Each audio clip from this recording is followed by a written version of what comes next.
동서, 그릇 좀 정리해 줄래요? 저 지금 이래서요. 하진이 깁스를 가리키며 미안한 표정을 지었습니다. 여보, 당신이 좀 도와줘. 동서 팔 괜찮아요? 아까부터 보니까 꽤 자유롭게 움직이는 것 같은데. 아, 네. 약효가 좋아서 그런가 봐요. 사실 말이죠. 요즘 같은 시대에 명절마다 이렇게 모여서 며느리들만 고생하는 집안이 어디 있어요? 제 친구들은 다 명절 때 해외여행 가거나 호캉스 즐긴다고요. 나는 이런 옛날식 시집살이 하려고 결혼한 게 아니에요. 저희 친구들은 지금쯤 다들 발리나 하와이에서 휴가 즐기고 있을 거예요. 시어머니는 맨날 보기만 하면 일 시키고, 시누이는 꼬투리 잡아서 못 살게 굴고, 제가 뭐 죄진 것도 없는데 왜 남의 집에 와서 일을 해야 하는지 모르겠어요. 여보, 그만해 취했어. 취하긴 내가 무슨 말 틀린 것 있어? 당신도 알잖아. 큰형님만 재산 받게 할까봐 억지로 온 거잖아. 사연을 듣고 난 후 각자의 의견을 댓글로 남겨주시기 바랍니다. 사소한 댓글이라도 사연자분에게 큰 힘이 될 수 있습니다. 각색될 수 있고 사연자분의 입장에서 구성될 수 있습니다. 명절과 제사 같은 가족 행사는 고부선 여사님에게도 30년이 넘는 세월 동안 참으로 버거운 시간이었습니다. 대학병원 약국에서 근무하면서도 빠짐없이 명절 음식을 준비하고 시어머니를 모셨던 그녀는 이제 자신이 시어머니가 되고 나서야 돌아가신 시어머니의 마음을 조금씩 이해하게 되었습니다. 어느 저녁 고부선 여사님은 혼자 앉아 옛 사진첩을 들여다보며 생각에 잠겼습니다. 젊은 시절 시어머니와 찍은 사진 한 장을 보며 그녀는 깊은 한숨을 내쉬었습니다. 가족들이 모여서 밥 먹고 웃고 떠드는 그 시간이 어머님에겐 유일한 낙이었겠지. 그녀는 문득 자신의 시어머니가 며느리를 부리고 명령하던 모습이 어쩌면 그분의 존재감을 확인받는 유일한 방법이었을지도 모른다는 생각이 들었습니다. 물론 그렇다고 해서 그녀가 겪었던 시집살이의 고통이 정당화되는 건 아니었습니다. 하지만 늙어가는 부모의 외로움을 조금은 이해할 수 있게 되었습니다. 같은 동네에 사는 친구 영숙이 놀러 왔을 때 고부선 여사님은 자신의 생각을 털어놓았습니다. 영수가 내가 미쳤지? 어머님 생각하면 지금도 속에서 열불이 나는데 요즘 들어 왜 그분 마음이 조금씩 이해가 가는지 모르겠어. 영숙은 따뜻한 차를 한 모금 마시고 미소를 지었습니다.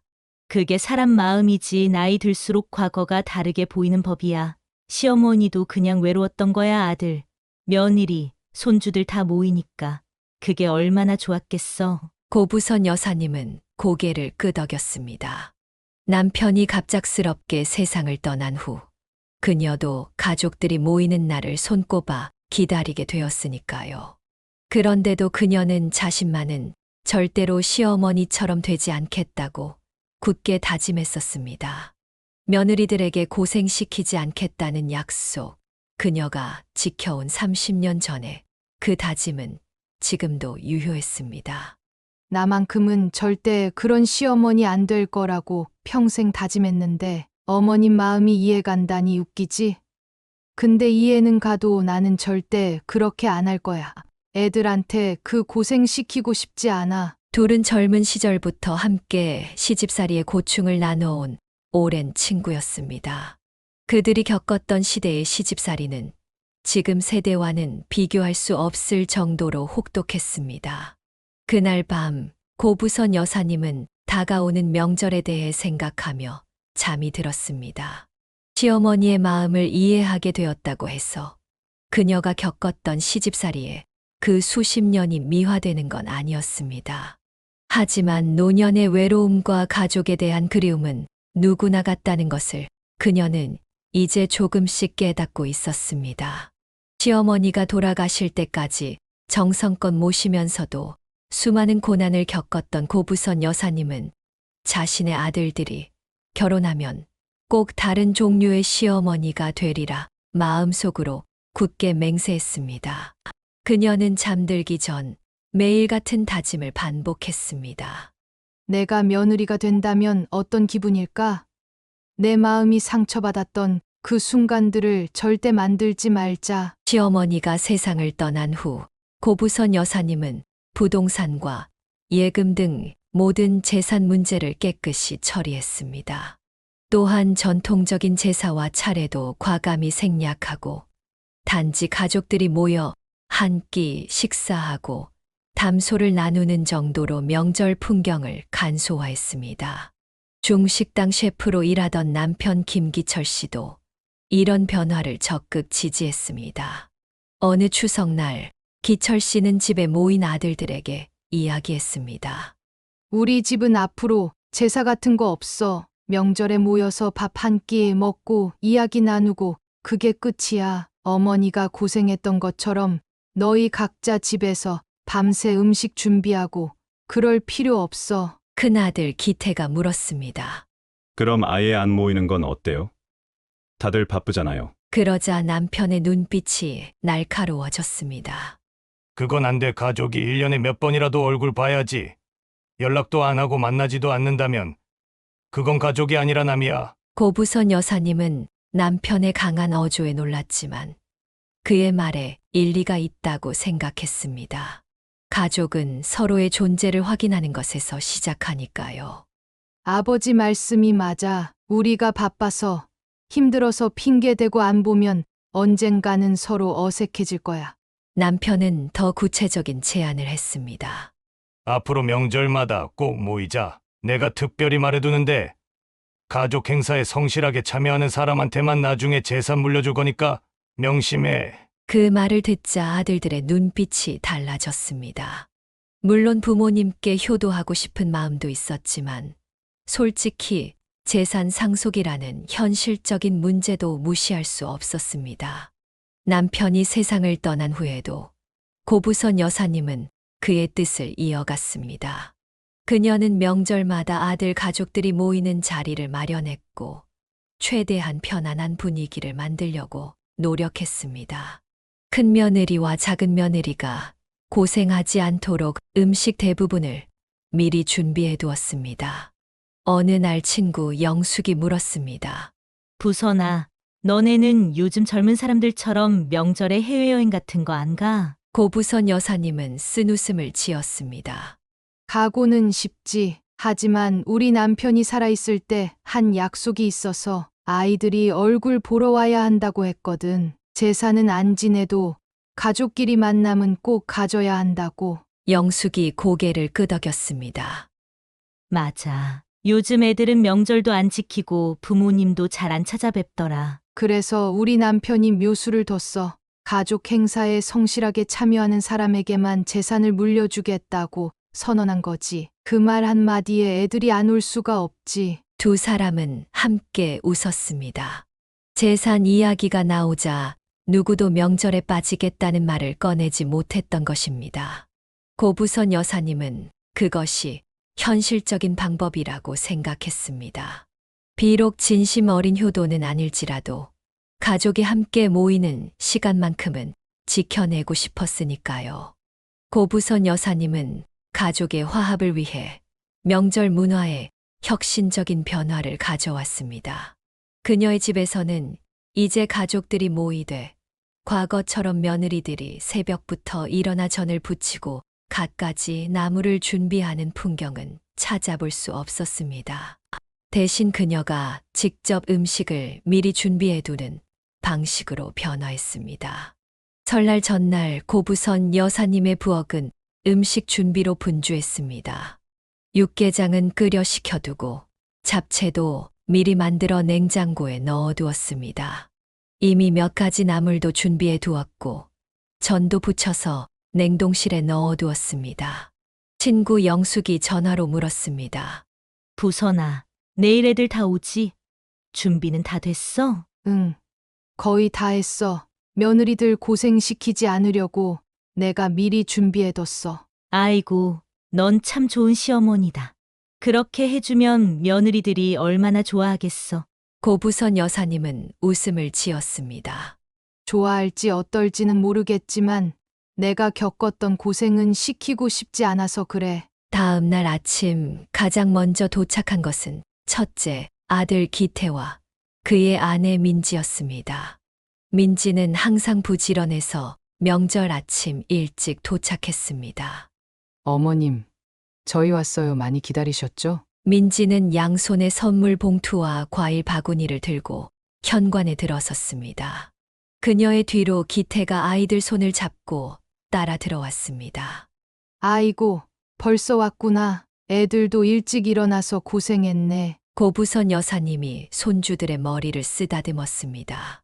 어머님, 제가 주방 좀 볼게요. 아직 뭐 준비하실 게 있으세요? 민지는 코트를 벗자마자 앞치마를 찾았습니다. 아니, 다 해놨어. 그냥 밥만 지으면 돼. 오늘은 편하게 쉬어. 그래도 민지는 식탁을 닦고 그릇을 정리하며 분주히 움직였습니다. 민지의 이런 모습이 시어머니를 돕는다는 의미도 있었지만 어쩌면 남편이 말했던 재산 상속을 의식한 행동일지도 모른다는 생각이 고부선 여사님의 마음 한구석에 살짝 걸렸습니다. 하지만 그녀의 성격이 원래 부지런한 것일 수도 있었습니다. 둘째 아들 경태가 도착하기 전에 식탁은 이미 정갈하게 차려져 있었습니다. 미리 준비한 음식들 덕분에 아침 식사는 순조롭게 진행되었습니다. 와, 올해도 어머님 음식은 최고네요. 이렇게 많은 음식을 언제 다 준비하셨어요? 민지가 감탄하며 물었습니다. 조금씩 미리 해뒀지. 이제 나이가 들어서 하루에 몰아서 하기가 힘들더라고. 식사 후 설거지 시간이 되자 민지는 망설임 없이 자원했습니다. 어머님, 제가 할게요. 어머님은 좀 쉬세요. 고부선 여사님은 큰며느리의 이런 모습이 고마웠습니다. 덕분에 명절날 부엌에서 큰 소리 나는 일도 없었고 모두가 편안한 분위기에서 명절을 보낼 수 있었습니다. 남편이 세상을 떠난 후에도 고부선 여사님의 집은 여전히 명절의 중심지였습니다. 첫째 아들 부부는 항상 일찍 와서 도와주었고 아직 결혼하지 않은 둘째 아들 경태도 꼬박꼬박 찾아왔습니다. 가끔 텔레비전에서 명절 스트레스로 다투는 가족들 이야기가 나올 때면 고부선 여사님은 자신의 결정이 옳았다고 느꼈습니다. 비록 시어머니로서 절대 권력을 포기한 것 같은 느낌도 있었지만 그 대신 얻은 것은 평화로운 가족 관계였습니다. 다들 명절 때문에 싸우고 그러는데 우리 집은 참 다행이야. 그녀는 조용히 중얼거렸습니다. 비록 남편은 없었지만 아들들과 며느리, 그리고 귀여운 손주들과 함께하는 시간은 그녀에게 가장 소중한 선물이었습니다. 특별한 의식이나 형식 없이도 그들은 진정한 의미의 가족 명절을 만들어가고 있었습니다. 평화로운 명절 풍경은 둘째 아들 경태가 결혼하면서 미묘한 변화를 맞이했습니다. 5년 전 경태는 럭셔리 호텔 레스토랑에서 일하는 주방장 서하진과 화려한 결혼식을 올렸습니다. 고부선 여사님은 처음에 하진의 직업이 마음에 들었습니다. 요리를 전문으로 하는 며느리라니 명절 음식 준비에도 도움이 되겠다는 기대가 있었기 때문입니다. 결혼 후 첫 명절인 추석이 다가왔습니다. 고부선 여사님은 평소처럼 추석 전날부터 장을 봐서 음식 준비를 시작했습니다. 떡갈비와 잡채, 나물 몇 가지와 생선전을 미리 만들어 두었습니다. 전날 저녁 첫째 며느리 민지에게서 전화가 왔습니다. 어머님, 내일 제가 송편이랑 약간 해갈까요? 동서도 오니까 명절 분위기 좀 내요. 그럴 필요 없어. 내가 다 준비해뒀으니 그냥 와. 아니에요, 어머님. 저도 좀 준비할게요. 매번 어머님이 다 하시면 저희는 뭐해요? 고부선 여사님은 민지의 성의를 고맙게 생각했습니다. 첫째 며느리는 항상 이렇게 배려심이 깊었습니다. 추석 당일 아침 민지의 말대로 첫째 가족은 오전 7시가 조금 넘어 도착했습니다. 아이들까지 셋이 오니 선물도 푸짐했고 민지는 약속대로 직접 만든 송편과 간단한 반찬을 가지고 왔습니다. 어머님, 안녕하세요. 날씨가 좋네요. 오늘 민지는 환한 미소로 인사하며 부엌으로 곧장 향했습니다. 애들아, 할머니께 인사드려. 아이들이 고부선 여사님께 절을 올리고 세뱃돈을 받았습니다. 민지는 곧바로 앞치마를 두르고 주방 일을 돕기 시작했습니다. 이미 준비해둔 음식들을 데우고 그릇에 담는 작업이 시작되었습니다. 어머님, 국은 제가 끓일게요. 어떤 국 드시고 싶으세요? 소고기 무국 재료가 있으니까 그걸로 끓이자. 두 사람이 부엌에서 분주히 움직이는 동안 거실에는 큰 식탁이 펼쳐졌습니다. 명절 준비가 거의 마무리될 즈음 현관문 소리가 들렸습니다. 아, 둘째도 왔나 보네. 경태와 하진 부부가 들어왔습니다. 하진은 화려한 옷차림에 진한 화장을 하고 있었습니다. 호텔에서 일하다 보니 항상 세련된 모습이었습니다. 어머님, 오랜만이에요. 잘 지내셨어요? 하진이 가볍게 인사를 건넸습니다. 그녀의 손에는 작은 선물 상자만 들려 있었습니다. 어서 와라. 밥상 거의 다 차렸으니 짐만 놓고 오렴. 경태 부부는 짐을 내려놓고 곧바로 식탁으로 향했습니다.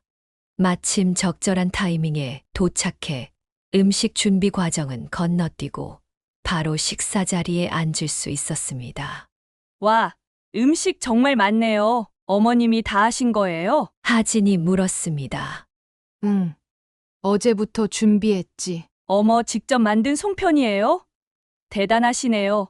언제 그 시간에? 하진의 말투에는 약간의 비아냥거림이 느껴졌습니다. 고부선 여사님은 긴장된 공기를 풀기 위해 서둘러 말했습니다. 자, 이제 다 모였으니 밥 먹자. 추석인데 맛있게 먹어야지. 식탁에 둘러앉은 가족들, 고부선 여사님은 둘째 며느리를 유심히 관찰했습니다. 첫째 며느리와는 확연히 다른 성격과 태도가 느껴졌습니다. 하진은 음식을 맛있게 먹기는 했지만 단 한 번도 도와드릴까요? 라는 말을 꺼내지 않았습니다. 고부선 여사님은 이제 막 시작된 새로운 가족 역학에 약간의 불안감을 느꼈습니다.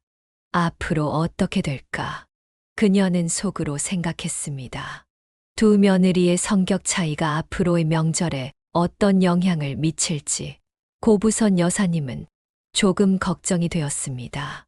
식사 시간, 하진은 모두가 놀랄 정도로 열정적으로 음식을 즐겼습니다. 호텔 주방장이라는 직업 때문인지 요리 맛에 대한 감상도 자세히 표현했습니다. 그녀는 한 접시를 비우고 또 한 접시를 가득 채우며 음식을 맛있게 먹었습니다. 어머니, 이 잡채 정말 맛있네요. 호텔에서도 이런 맛은 내기 어려워요. 하진이 감탄하자 고부선 여사님은 기분이 좋아졌습니다. 그래. 내가 옛날부터 해오던 방식인데 좋아해 주니 고맙구나. 호텔에서는 이렇게 정성 들여 하나하나 양념하는 건 시간이 없거든요. 역시 어머님 손맛이 최고예요. 식사 분위기는 처음에 굉장히 화목했습니다.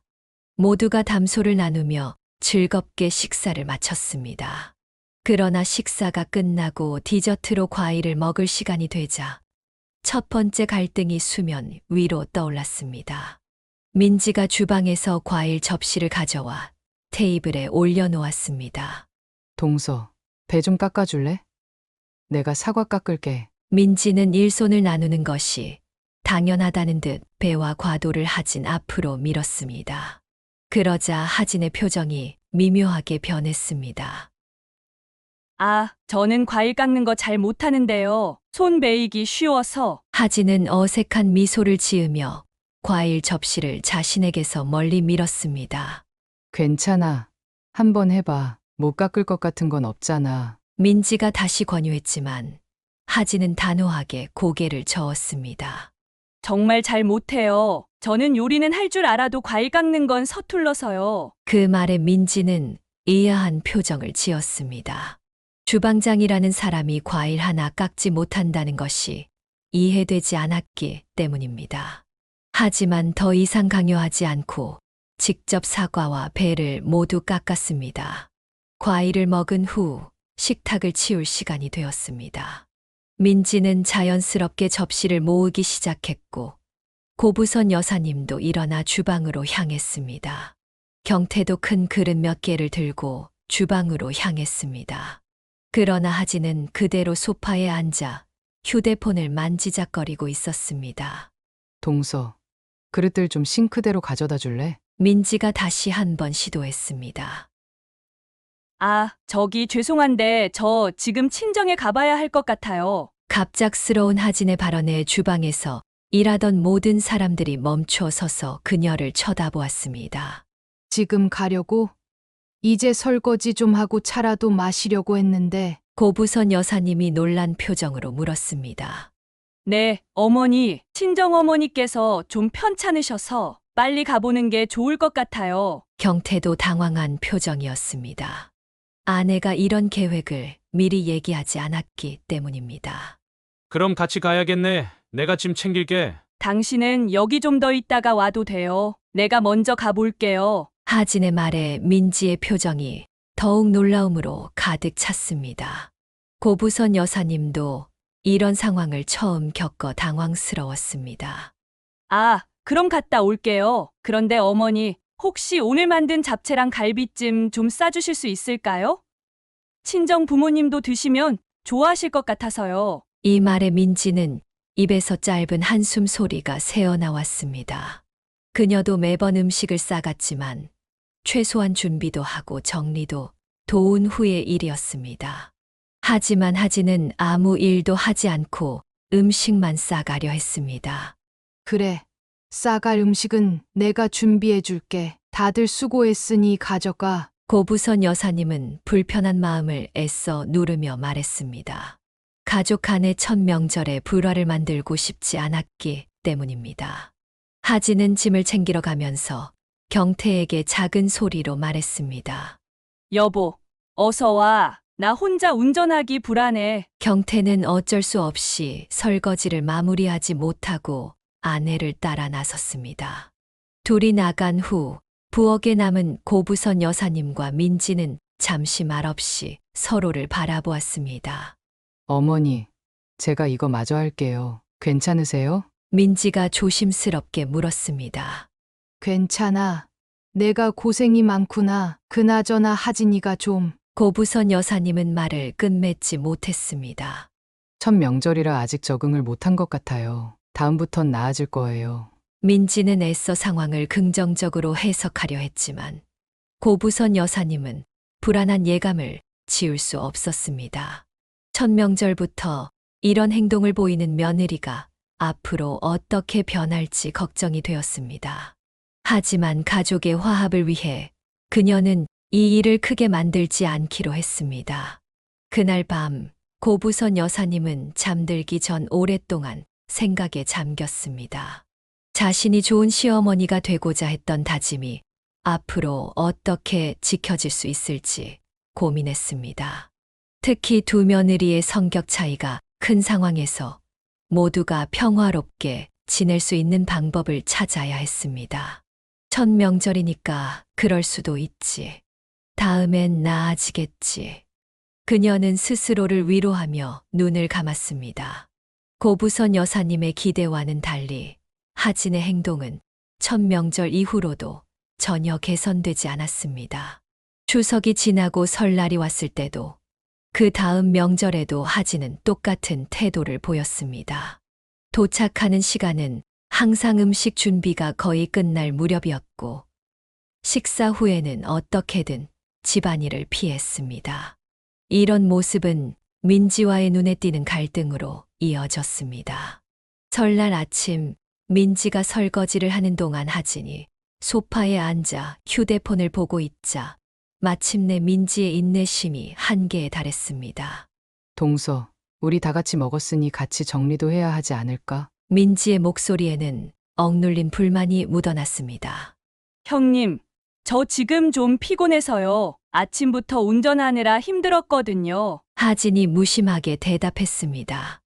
우리도 아침 일찍부터 준비했는데, 그리고 동서는 운전도 안 했잖아. 민지의 말에 하진의 표정이 굳어졌습니다. 눈치를 본 경태가 급히 끼어들었습니다. 내가 할게. 내가 할게. 그냥 두자고. 그는 서둘러 주방으로 갔고 불편한 공기만 거실에 남았습니다. 고부선 여사님은 며느리들 사이의 갈등을 지켜보며 한숨을 내쉬었습니다. 몇 달 후 하진이 임신 소식을 알렸습니다. 모두가 기뻐했지만 이 소식은 명절 모임의 역학을 더욱 복잡하게 만들었습니다. 임신 초기라는 이유로 하진은 더욱 적극적으로 모든 집안일에서 빠졌습니다. 추석 준비 중 하진은 소파에 편안히 누워 TV를 보고 있었습니다. 하진아, 혹시 이거 좀 데워줄 수 있니? 내가 지금 다른 반찬 만들고 있어서. 고부선 여사님이 부탁했습니다. 어머니, 제가 지금 입덧이 심해서 음식 냄새만 맡아도 토할 것 같아요. 하진은 얼굴을 찡그리며 대답했습니다. 하지만 그녀의 식탁에서의 모습은 전혀 입덧이 있어 보이지 않았습니다. 오히려 평소보다 더 많은 양을 맛있게 먹었습니다. 임신 기간이 지나고 하진의 배가 불러오자 그녀는 무거운 배 때문에 움직이기 힘들다며 소파에서 일어나지 않았습니다. 민지와 고부선 여사님이 모든 일을 도맡아 했습니다. 아기가 태어난 후에도 상황은 나아지지 않았습니다. 이번에는 아기가 보채서 아기에게 젖을 먹여야 해서 아기가 잠들어서 일어날 수 없어서 등의 이유가 끊임없이 이어졌습니다. 하지만 정작 식사 시간에는 아기를 경태나 고부선 여사님에게 맡기고 자신은 편안하게 식사를 즐겼습니다. 이런 일이 반복되자 가족 모임의 분위기는 점점 무거워졌습니다. 어느 추석날 경태가 조심스럽게 제안했습니다. 어머니, 다음부터는 외식하는 건 어떨까요? 어머니도 힘드실 텐데 밖에서 먹고 오면 편하잖아요. 그러게요. 요즘은 호텔에서 명절 가족 모임 패키지도 많이 나와요. 하진이 신이 나서 거들었습니다. 아니면 아예 각자 여행 가는 건 어때요? 요즘 트렌드가 그렇더라고요. 경태의 말에 민지의 표정이 변했습니다. 그동안 고생했던 시간들이 무의미해지는 느낌이었기 때문입니다. 잠시 침묵이 흐르다가 고부선 여사님이 말했습니다. 그래. 다들 바쁘니 다음부터는 각자 편한 대로 하자. 굳이 모이지 않아도 돼. 예상외로 민지가 반대했습니다. 아니에요. 어머니, 저는 명절에 가족이 모이는 게 좋아요. 물론 준비하는 게 힘들 때도 있지만, 그래도 다 같이 모여서 음식 나눠 먹고 이야기하는 시간이 귀중하잖아요. 민지의 진심 어린 말에 고부선 여사님은 감동했지만 하진의 표정은 일그러졌습니다. 그러나 놀랍게도 하진도 모이지 말자는 제안에 반대했습니다. 저도 사실 가족이 다 함께 모이는 게 좋을 것 같아요. 다음부터는 제가 일찍 와서 좀 도울게요. 하진의 갑작스러운 태도 변화에 모두가 의아해했습니다. 고부선 여사님은 그 말을 믿지 않았지만 표면적으로는 수긍했습니다. 그날 밤 고부선 여사님은 오랜 친구 영숙에게 전화했습니다. 자식들이 명절에 안 오겠다고 하니까 오히려 더 오겠다고 고집을 부리네. 이해가 안 가. 아이고, 그거 남편이 옛날에 했던 말 때문 아닐까. 가족 행사에 성실히 참여하는 사람에게만 재산 준다고 했잖아. 영숙의 말에 고부선 여사님은 깊은 통찰력을 얻었습니다. 두 며느리 모두 진정한 가족애보다는 재산 상속에 더 관심이 있는 것일지도 모른다는 생각이 들었습니다. 특히 하진의 갑작스러운 태도 변화는 더욱 의심스러웠습니다. 아무리 그래도 민지는 좀 다르지 않을까.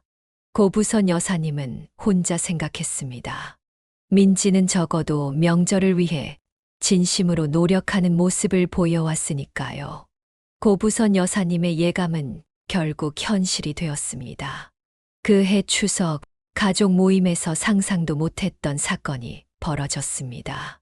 추석 전날 고부선 여사님은 평소보다 더 일찍 일어나 음식 준비를 시작했습니다. 나이가 들면서 예전보다 체력이 떨어져 음식 준비에 더 많은 시간이 필요했기 때문입니다. 첫째 아들 가족이 도착하자마자 민지는 앞치마를 두르고 부엌으로 향했습니다. 간단한 인사를 나눈 후 두 사람은 분주히 남은 음식을 완성해 나갔습니다. 상차림이 거의 끝나갈 무렵 현관문 소리가 들렸습니다. 아, 경태네도 왔네. 고부선 여사님이 반갑게 맞이하려 현관으로 향했는데 놀라운 광경을 목격했습니다. 경태의 아내 하진이 왼팔에 커다란 깁스를 하고 들어오는 모습이었습니다. 하진아, 팔이 어떻게 된 거니? 고부선 여사님이 놀라서 물었습니다. 어제 집에서 미끄러져서 넘어졌어요. 골절까진 아니고 금이 갔대요. 하진이 아픈 표정을 지으며 대답했습니다. 경태가 뒤에서 짐을 들고 따라 들어오며 설명했습니다. 어제 저녁에 화장실 바닥이 미끄러워서 넘어졌어요. 병원에서 3주 정도 깁스하라고 했어요. 아이고, 많이 아프겠구나. 그래도 왼손이라 다행이다. 고부선 여사님이 걱정스러운 표정으로 말했습니다. 모두가 식탁에 앉았을 때 하진은 팔을 조심스럽게 감싸 안으며 의자에 앉았습니다. 하지만 이상하게도 음식을 먹는 데는 전혀 지장이 없어 보였습니다. 오른손으로 능숙하게 젓가락을 다루며 갈비찜, 전, 잡채를 맛있게 먹었습니다. 동서, 많이 아프지는 않아요? 불편할 텐데. 민지가 걱정스럽게 물었습니다. 괜찮아요. 진통제 먹어서 지금은 괜찮네요. 그리고 어머니 음식이 너무 맛있어서 아픈 것도 잊었어요. 하진의 대답은 자연스러웠지만 부상당한 사람답지 않게 식욕이 왕성했습니다. 식사가 끝나고 설거지 시간이 되자 하진은 깁스를 핑계로 완전히 빠졌습니다. 동서, 그릇 좀 정리해 줄래요? 민지가 평소처럼 부탁했습니다. 저 지금 이래서요. 하진이 깁스를 가리키며 미안한 표정을 지었습니다. 여보, 당신이 좀 도와줘. 경태는 어쩔 수 없이 아내의 부탁을 들어주었습니다. 저녁이 되고 식구들이 거실에 모여 담소를 나누는 시간, 밥상에 소주가 오르기 시작했습니다. 하진도 몇 잔 마시더니 점점 말이 많아졌습니다. 그런데 이상하게도 술을 따르고 안주를 집을 때 깁스한 팔을 자유롭게 움직였습니다. 동서 팔 괜찮아요? 아까부터 보니까 꽤 자유롭게 움직이는 것 같은데. 민지가 눈치를 채고 물었습니다. 아, 네. 약효가 좋아서 그런가 봐요. 하진이 어색하게 웃으며 말했지만 이미 술기운이 돌아 말이 꼬이기 시작했습니다. 사실 말이죠.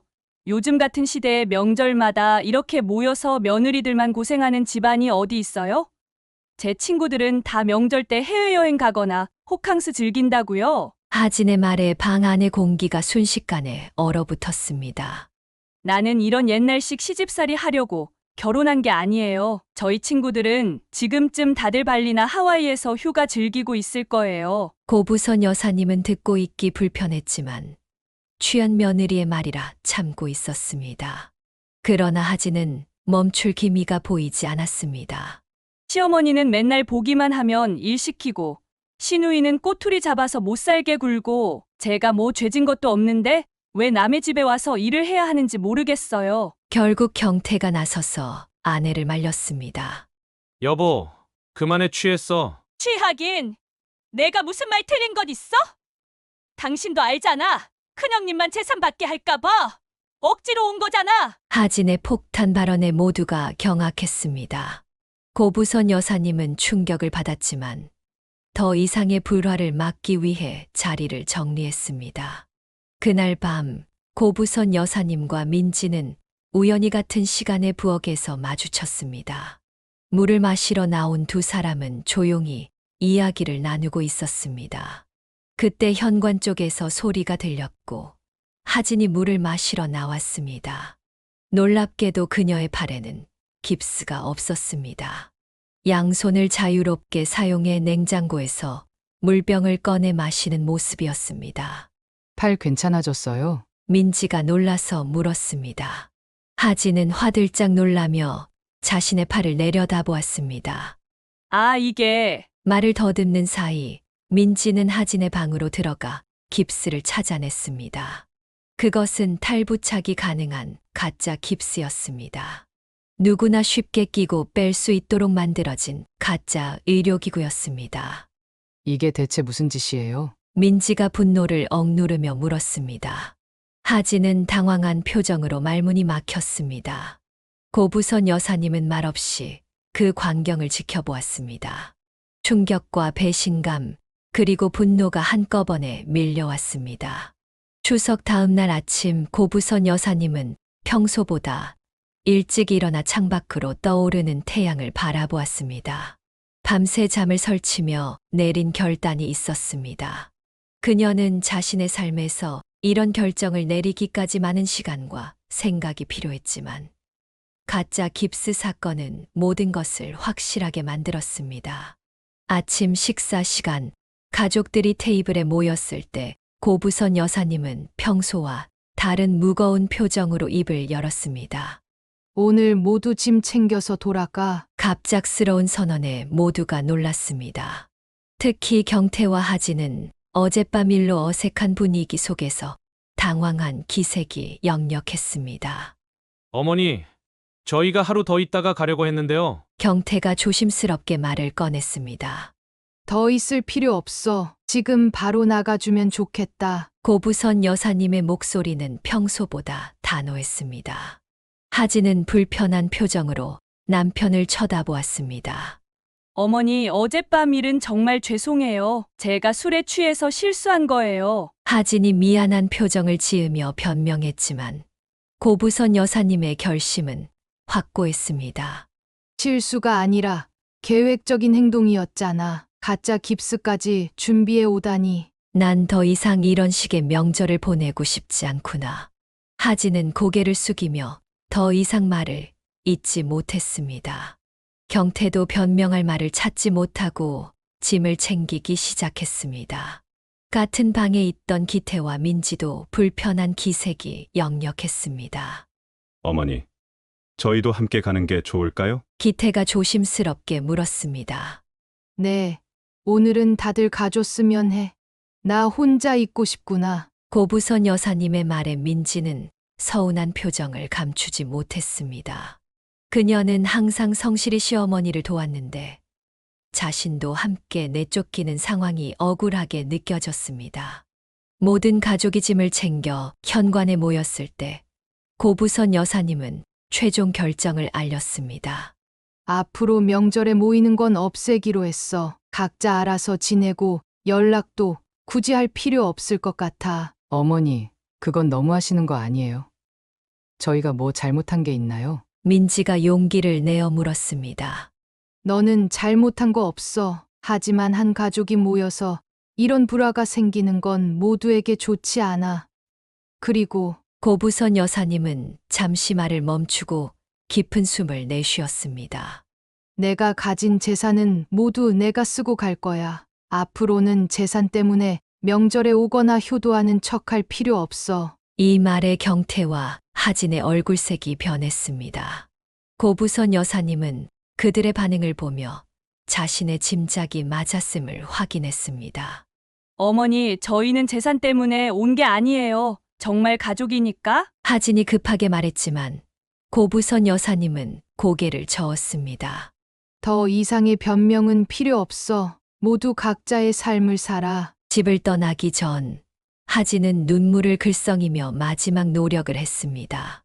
어머니, 제가 정말 잘못했어요. 다음부턴 제가 일찍 와서 음식도 준비하고 설거지도 다 할게요. 제발 화 풀어주세요. 하지만 고부선 여사님의 마음은 이미 정해져 있었습니다. 그녀는 차갑게 대답했습니다. 지금까지 한 번도 그런 적 없는데 앞으로 할 리가 있겠니? 더 이상 거짓말은 그만해. 모든 가족이 떠난 후 현관문을 닫은 고부선 여사님은 깊은 한숨을 내쉬었습니다. 집 안은 이제 조용했지만 그녀의 마음은 복잡했습니다. 그날 오후 그녀는 두 아들에게 각각 문자를 보냈습니다. 앞으로 명절에 모이는 건 없앴으니 각자 알아서 즐겁게 보내. 재산은 내가 다 쓰고 갈 테니 기대하지 마라. 문자를 보내고 난 후 그녀는 자신의 마음 한구석에 자리 잡은 생각을 인정했습니다. 비록 겉으로는 모든 재산을 쓰겠다고 했지만 마음속으로는 진심으로 자신을 생각해주는 자식에게 더 많은 것을 남겨주고 싶었습니다. 며느리라고 다 똑같은 며느리가 아니었고 첫째 며느리 민지의 진심 어린 노력은 그녀가 잊지 못할 것이었습니다. 저녁 무렵 민지에게서 전화가 왔습니다. 잠시 망설이다 고부선 여사님은 전화를 받았습니다. 어머니, 오늘 갑자기 그러셔서 많이 놀랐어요. 제가 뭐 잘못한 게 있다면 말씀해 주세요. 민지의 목소리에는 진심 어린 걱정이 담겨 있었습니다. 너는 잘못한 거 없어. 다만 가족이 모여서 이런 불화가 생기는 건 모두에게 좋지 않을 것 같아서 그래. 그래도 어머님, 저희까지 같이 내쫓으시면 너무 서운해요. 저는 항상 최선을 다했는데 민지의 목소리가 떨렸습니다. 고부선 여사님은 마음이 아팠지만 지금은 모두에게 거리를 두는 것이 필요하다고 생각했습니다. 민지야, 내 마음은 안다. 내가 진심으로 나를 대해준 건 알아. 지금은 조금 시간이 필요해서 그래. 나중에 마음이 정리되면 따로 연락할게. 이 말에 민지는 조금 안심하는 듯 했습니다. 고부선 여사님은 마지막으로 덧붙였습니다. 하지만 앞으로 명절에 다 같이 모이는 건 없을 거야. 특히 하진이와는 더 이상 얼굴 보고 싶지 않구나. 전화를 끊은 후 고부선 여사님은 창가에 앉아 저물어가는 해를 바라보았습니다. 그녀의 마음은 복잡했지만 이번 결정이 자신의 남은 삶을 위한 옳은 선택이라고 믿었습니다. 계절의 변화와 함께 새로운 명절이 찾아왔습니다. 고부선 여사님의 집에는 이번엔 아무도 오지 않았습니다.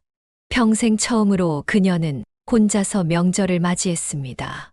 명절 전날 평소처럼 무의식적으로 장을 보러 갔다가 문득 깨달았습니다. 이번엔 가족들이 오지 않을 것이니 많은 음식을 준비할 필요가 없었습니다. 슈퍼마켓 카트를 밀며 고부선 여사님은 잠시 서서 생각에 잠겼습니다. 그동안 얼마나 많은 식재료를 사고 얼마나 많은 시간을 부엌에 서서 보냈던가요? 흰 떡을 보며 그녀는 지금까지의 명절 준비를 떠올렸습니다. 새벽부터 일어나 음식을 하고 상을 차리고 설거지하고 정리하는 일들. 그 모든 것이 이제는 필요 없었습니다. 뭐 찾으세요? 슈퍼마켓 직원의 말에 고부선 여사님은 문득 현실로 돌아왔습니다. 아, 아니에요. 그냥 생각 좀 하고 있었어요. 그녀는 결국 평소에 먹는 양의 장을 보고 집으로 돌아왔습니다. 집에 도착해 보니 오랜만에 느껴보는 고요함이 집 안에 가득했습니다. 텔레비전에서는 명절 특집 프로그램이 나오고 있었지만 그녀의 집에는 떠들썩한 소리도 분주한 움직임도 없었습니다. 명절 당일 고부선 여사님은 평소보다 늦게 일어났습니다. 평생 명절날 늦잠을 자본 적이 없었기에 이 자체가 새로운 경험이었습니다. 그녀는 천천히 아침 준비를 했습니다. 복잡한 명절 음식 대신 간단한 된장국과 반찬 몇 가지로 상을 차렸습니다. 이렇게 간단하게 먹어도 되나? 그녀는 자신에게 물었지만 곧 마음이 편안해졌습니다. 식사를 마친 후 설거지는 불과 5분 만에 끝났습니다. 그동안 명절날 설거지에 몇 시간을 썼던가요? 그녀는 놀라웠습니다. 오전 시간 그녀는 텔레비전을 보며 편안하게 소파에 앉아 있었습니다. 어느 순간 그녀는 자신이 웃고 있다는 사실을 깨달았습니다. 지금까지의 명절에서는 항상 누군가를 챙기느라, 무언가를 준비하느라 이렇게 편하게 앉아 있을 시간이 없었습니다. 점심시간에 친구 영숙에게서 전화가 왔습니다. 부선아, 명절 잘 보내고 있어? 애들 다 왔니? 아니, 이번엔 혼자 보내고 있어. 뭐라고? 아들들이 안 왔다고? 어쩐 일이야? 고부선 여사님은 간략하게 상황을 설명했습니다. 영숙은 걱정스러운 목소리로 물었습니다. 그럼 많이 쓸쓸하겠네. 우리 집에 올래? 우리 애들도 다 와 있어. 괜찮아. 오히려 편해. 이렇게 명절에 아무것도 안 하고 쉬어본 적이 언제였는지 모르겠다. 전화를 끊고 나서 고부선 여사님은 자신의 말이 거짓이 아님을 깨달았습니다. 정말로 편안했습니다. 몸도 마음도 가벼웠습니다. 오후에는 집 근처 공원을 산책했습니다. 명절이라 공원에는 가족들이 많았지만 그녀는 그들을 부러워하지 않았습니다. 오히려 그들의 분주함을 보며 자신이 지금 누리고 있는 자유를 더욱 감사히 여겼습니다.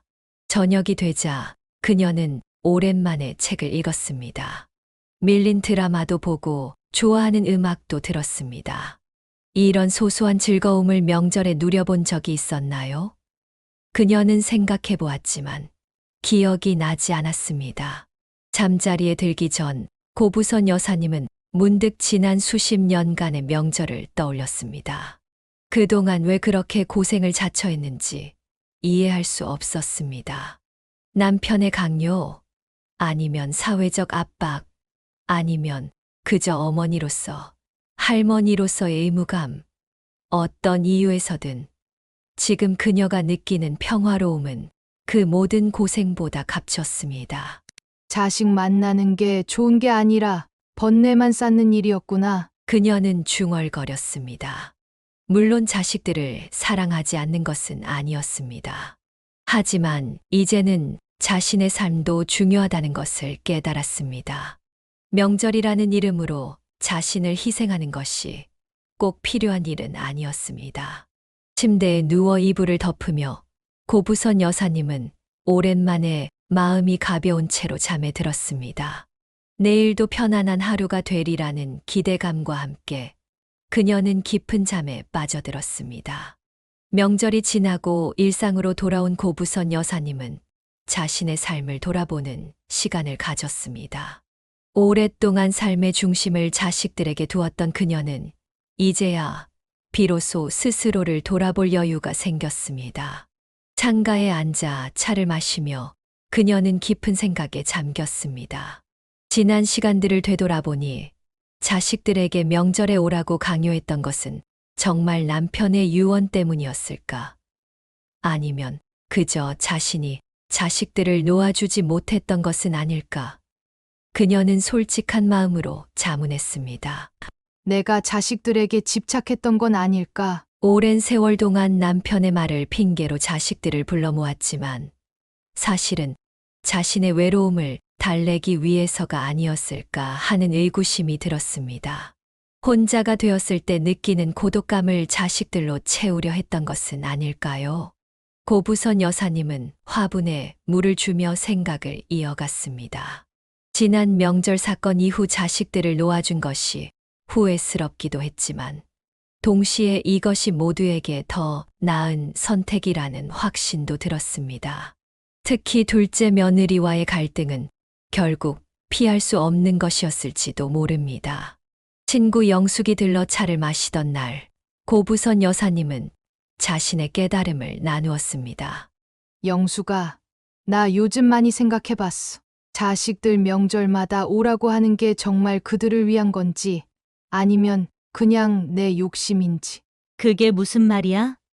가족이 함께 모이는 건 당연한 거잖아. 그랬었지. 하지만 이제 생각해보니 그들도 자기 삶이 있는데 내 욕심으로 불러 모았던 것 같아. 진정한 가족 사랑은 서로 편안하게 해주는 거 아닐까? 영숙은 고개를 끄덕이며 친구의 말에 공감했습니다.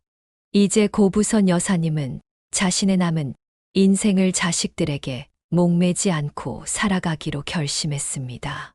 새로운 취미도 찾고 동네 봉사활동도 시작했습니다. 자신의 삶을 스스로 채워나가는 법을 배워가고 있었습니다. 그녀의 이런 결정은 단지 자신만을 위한 것이 아니었습니다. 자식들도 시부모의 기대와 압박에서 벗어나 자유롭게 살아갈 수 있고, 며느리들도 시어머니의 눈치를 보며 무거운 책임감에 시달리지 않아도 됐습니다. 서로 시집살이도 며느리살이도 없이 각자의 공간에서 존중받으며 살아가는 것이 진정한 가족의 모습이 아닐까 생각했습니다. 한 달 후 첫째 아들 기태에게서 전화가 왔습니다. 어머니, 요즘 잘 지내세요? 저희가 가끔 찾아뵈어도 될까요? 고부선 여사님은 미소를 지었습니다. 물론이지. 언제든 와도 좋아. 하지만 의무감으로 오는 건 아니었으면 해. 정말 보고 싶을 때 와. 그녀의 목소리에는 이전에 없던 편안함이 묻어났습니다.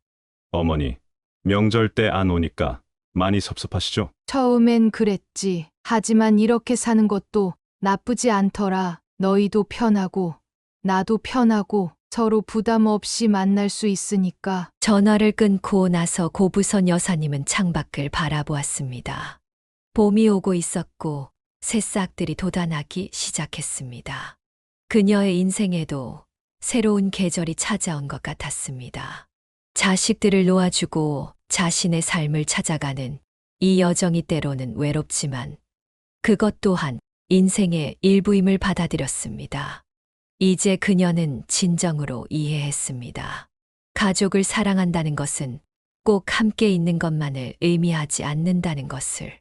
서로의 공간과 삶을 존중하며 진심으로 만날 때 그 시간이 더 의미 있고 소중하다는 것을. 고부선 여사님은 이렇게 새로운 가족의 형태를 만들어가기 시작했습니다. 두 번째 사연입니다. 유영아는 30대 중후반의 평범한 여성이었습니다.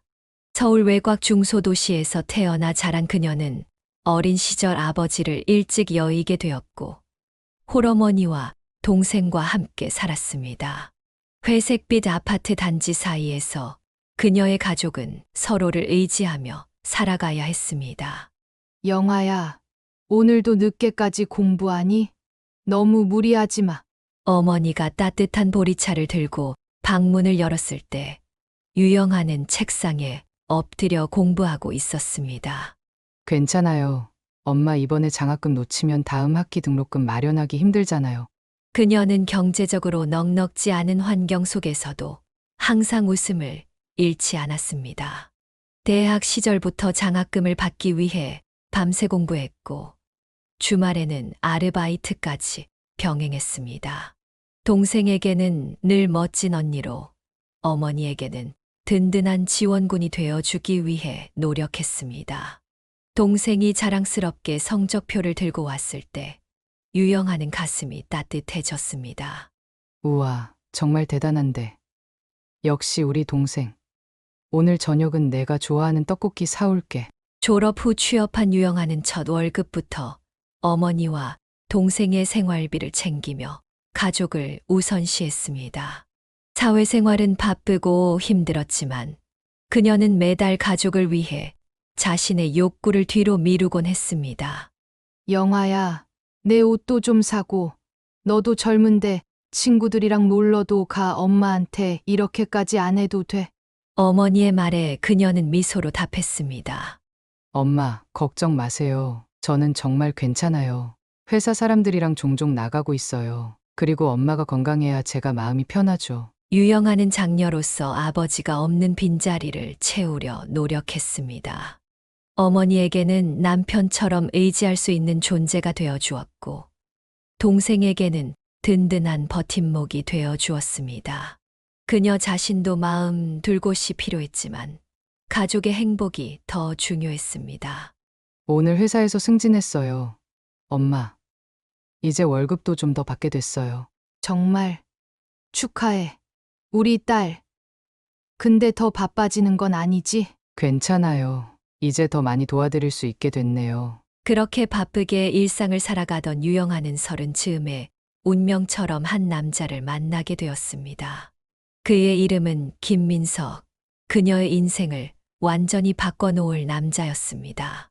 유영아가 30살이 되던 해, 그녀의 인생에 김민석이라는 남자가 등장했습니다.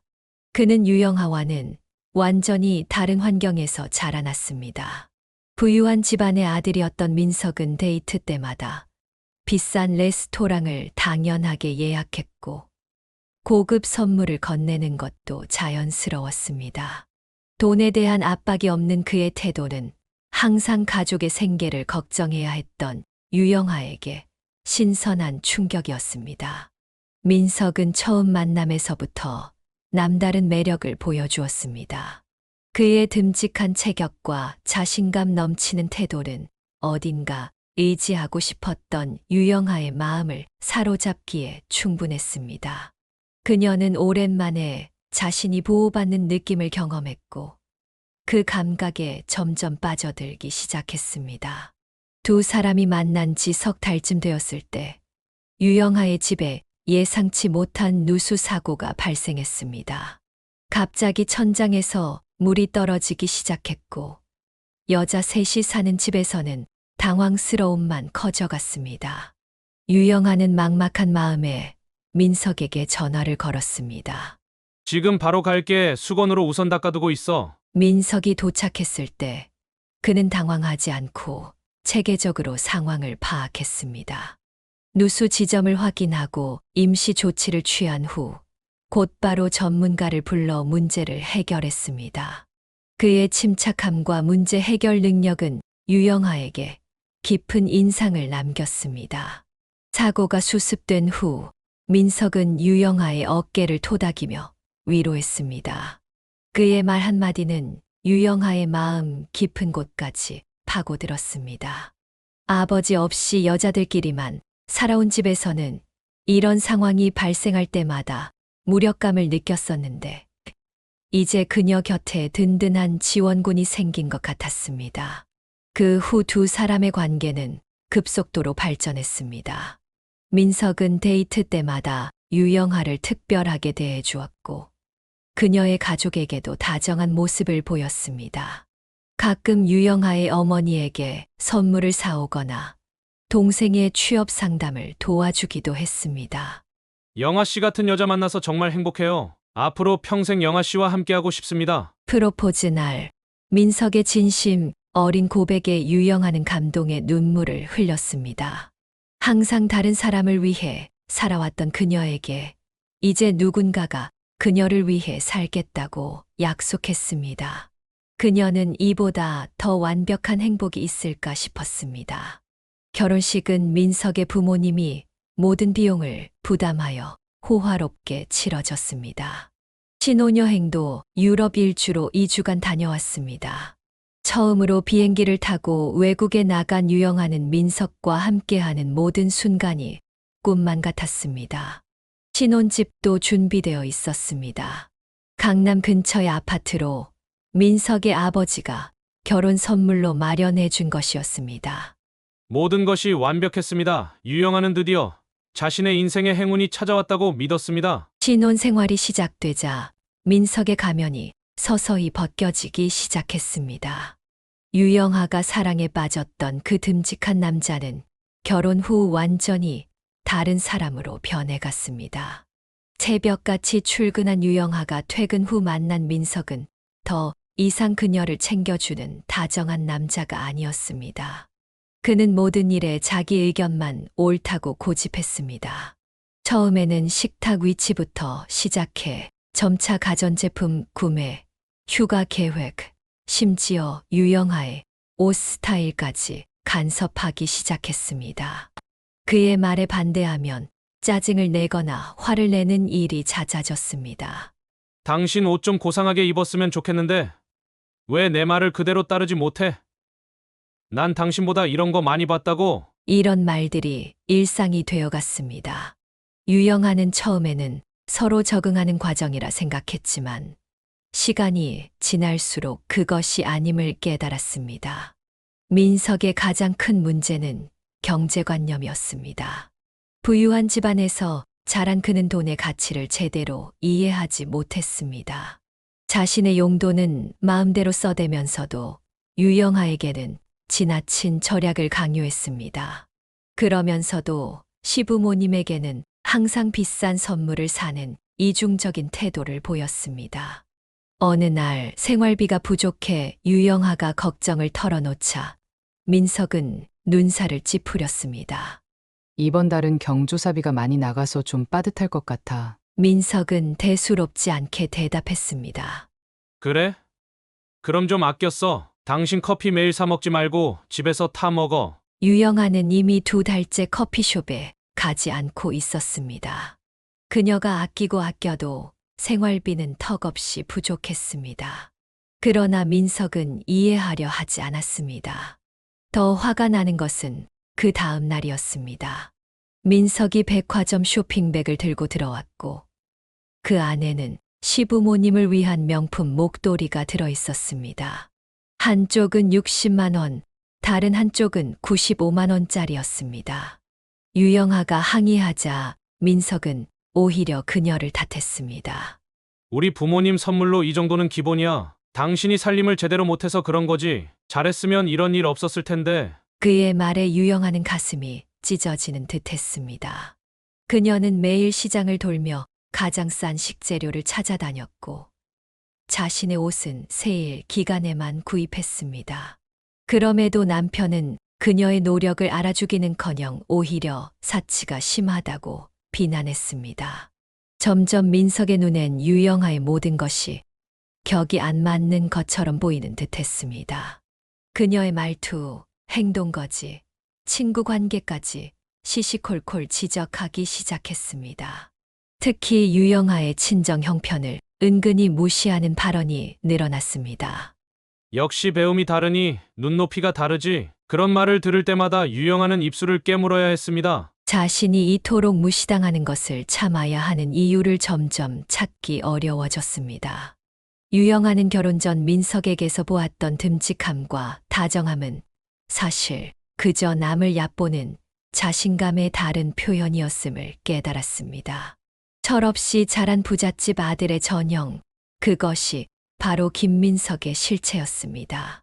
갈등은 점점 깊어졌고 유영아는 매일 밤 이불을 뒤집어 쓰고 눈물을 흘리는 날이 많아졌습니다.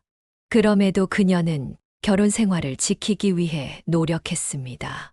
하지만 그녀의 인내심은 곧 한계에 다다를 예정이었습니다. 결혼 2년 차가 되던 해 유영아의 마음을 무겁게 하는 소식이 들려왔습니다. 그녀의 어머니가 심각한 허리 통증을 호소하기 시작한 것입니다. 처음에는 가벼운 요통이라 생각했지만 통증은 나날이 심해져 갔습니다. 영아야, 괜찮아. 그냥 나이 들어서 그런가 봐. 어머니는 항상 그렇게 웃으며 딸을 안심시키려 했지만 유영아는 어머니의 얼굴에 드리운 고통의 그림자를 놓치지 않았습니다. 그녀의 어머니는 몇 년째 식당에서 설거지 일을 하고 있었습니다.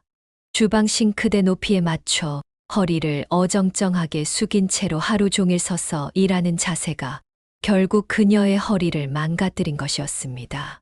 병원을 찾은 결과는 참담했습니다. 허리 디스크가 완전히 파열되어 급히 수술이 필요한 상태였습니다. 갑작스러운 진단에 유영아는 당황했습니다. 수술비와 입원비, 그리고 어머니가 일을 쉬는 동안의 생활비까지 생각하니 막막했습니다. 그날 저녁 유영아는 남편 민석에게 상황을 설명했습니다. 엄마가 허리 디스크로 수술을 받아야 한대. 내가 모아둔 돈으로는 수술비가 좀 모자라서. 민석의 반응은 냉담했습니다. 그는 소파에 앉아 휴대폰을 보며 대답했습니다. 얼마나 모자른데? 200만 원 정도. 그 정도면 대출 받으면 될 거 아냐? 유영아는 깊은 한숨을 내쉬었습니다. 대출을 받으면 이자 부담이 커질 것이고, 그러면 더 오랜 기간 경제적 어려움을 겪을 것이 뻔했습니다. 대출은 이자 때문에 부담돼. 혹시 도와줄 수 있을까? 민석은 잠시 침묵하더니 마지못해 지갑을 꺼냈습니다. 100만 원밖에 못 줘. 나도 요즘 쓸 데가 많아. 유영아는 그의 마음 없는 도움에도 억지로 고마움을 표했습니다. 그녀는 이것이 그저 시작에 불과하다는 것을 알지 못했습니다. 불과 일주일 후 민석이 커다란 선물 상자를 들고 들어왔습니다. 이미 부족한 생활비 때문에 걱정하던 유영아는 궁금해하며 물었습니다. 그게 뭐야? 아버지, 생신 선물. 요즘 신상 나온 거야. 상자를 열자 호화로운 명품 시계가 나왔습니다. 유영아는 시계의 가격표를 보고 숨이 멎는 것 같았습니다. 1,300만 원. 그녀의 어머니 수술비의 6배가 넘는 금액이었습니다. 이게 얼마야? 왜? 아버지 선물인데 뭐가 문제야? 유영아는 믿을 수 없는 눈으로 남편을 쳐다보았습니다. 일주일 전에 내 엄마 수술비 200만 원도 아깝다더니 시계에는 1,300만 원을 쓴 거야? 민석은 어이없다는 표정으로 대꾸했습니다. 이건 다른 문제지. 우리 부모님 선물은 이 정도가 기본이야. 내가 이런 걸 이해 못하니까 문제인 거지. 유영아의 가슴에 분노가 치밀어 올랐습니다. 그녀의 어머니는 병으로 고통받고 있는데 남편은 그런 상황을 전혀 이해하려 하지 않았습니다. 오히려 그녀를 무시하며 자신의 행동을 정당화했습니다. 내 엄마는 아픈 사람이야. 그런데 어떻게 그렇게 냉정할 수 있어? 냉정한 게 아니라 현실적인 거야. 각자 집안 형편에 맞게 사는 거지. 당신네 집이랑 우리 집이랑 같을 수는 없잖아. 그 말에 유영아는 가슴이 찢어지는 듯한 고통을 느꼈습니다. 민석의 말은 그저 경제적 차이를 언급하는 것을 넘어 그녀와 그녀의 가족 전체를 격이 낮은 존재로 취급하는 것이었습니다. 결국 유영아는 대출을 받아 어머니의 수술비를 마련했습니다. 수술은 다행히 성공적이었지만 유영아의 마음속에는 깊은 상처가 남았습니다. 남편이 보여준 냉정함과 이기심은 그녀가 생각했던 결혼 생활과는 너무나 달랐습니다. 민석과 결혼하고 몇 달이 지나면서 유영아는 시댁의 독특한 가족 역학에 점점 더 깊이 노출되었습니다. 시부모님 사이의 긴장감은 가족 모임에서 항상 느껴지는 불편한 공기였습니다. 정태훈 시아버지와 이미경 시어머니는 겉으로는 부부였지만 실제로는 마치 권력자와 복종자의 관계에 가까웠습니다. 처음 시댁 방문해서 유영아는 시아버지의 강압적인 성격을 알아차렸습니다. 그는 모든 대화를 지배했고 다른 사람의 의견은 거의 묵살했습니다. 특히 시어머니에 대한 그의 태도는 충격적이었습니다. 사소한 일에도 목소리를 높이며 화를 내고 때로는 손님들 앞에서도 그녀를 무시하는 발언을 서슴지 않았습니다. 한 번은 백화점에서 쇼핑하던 중 시어머니가 유영아에게 옷을 추천해 주다가 시아버지의 분노를 샀습니다. 그는 주변 사람들이 듣는데도 아랑곳하지 않고 소리를 질렀습니다. 당신이 패션에 뭘 안다고 참견이야. 옷 고를 줄도 모르면서. 시어머니는 그 자리에서 얼굴이 하얗게 변했지만 아무 말도 하지 못했습니다. 대신 억지 미소를 지으며 상황을 무마하려 했습니다. 유영아는 그 광경을 지켜보며 가슴이 아팠습니다. 정태훈의 이런 강압적인 태도는 백화점 사건뿐만 아니라 일상에서도 쉽게 관찰할 수 있었습니다. 더 이상한 것은 민석의 태도였습니다. 그는 이런 상황에서 대부분 아버지 편을 들었습니다. 어머니가 무시당하는 상황에서도 침묵하거나 심지어 아버지의 비난에 동조하기까지 했습니다. 유영아가 이에 대해 물었을 때 민석은 어깨를 으쓱했습니다. 아버지는 원래 그래. 나이 들면서 많이 누그러지셨어. 예전엔 더했어. 그의 무심한 태도에 유영아는 경악했습니다. 학대적인 행동을 정상적인 것처럼 받아들이는 민석의 모습은 그가 어떤 환경에서 자랐는지 명확히 보여주었습니다. 그리고 이제 그 패턴이 그들의 결혼 생활에도 드러나고 있었습니다. 시간이 지날수록 유영아는 시어머니와 더 가까워졌습니다. 이미경은 항상 눈치를 보며 살았지만 유영아에게는 따뜻하게 대해 주었습니다. 종종 둘이 있을 때면 과거 이야기를 조금씩 털어놓기도 했습니다. 결혼 초기부터 시아버지의 통제 아래 살았던 그녀의 삶은 유영아에게 경고와도 같았습니다. 그러나 이 관계가 깊어질수록 시아버지의 눈에 든 가시가 되어갔습니다. 처음에는 유영아 앞에서 비교적 자제하던 시아버지의 강압적인 태도가 점점 노골적으로 드러났습니다. 그는 이제 유영아가 있는 자리에서도 시어머니를 함부로 대했습니다. 가족 식사 자리에서 시어머니가 정성스레 준비한 음식에 시아버지는 첫 수저를 뜨자마자 신물이 올라오는 표정을 지었습니다. 이게 뭐야? 짠맛밖에 안 나네. 이걸 어떻게 먹으라고? 식탁은 순간 얼어붙었습니다.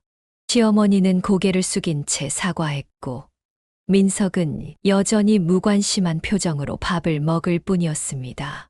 유영아는 더 이상 참을 수 없어 조심스럽게 말했습니다. 저는 오히려 간이 적당한 것 같아요. 어머님 음식이 항상 맛있잖아요. 그 말에 시아버지는 유영아를 째려보았지만 더 이상의 말은 하지 않았습니다.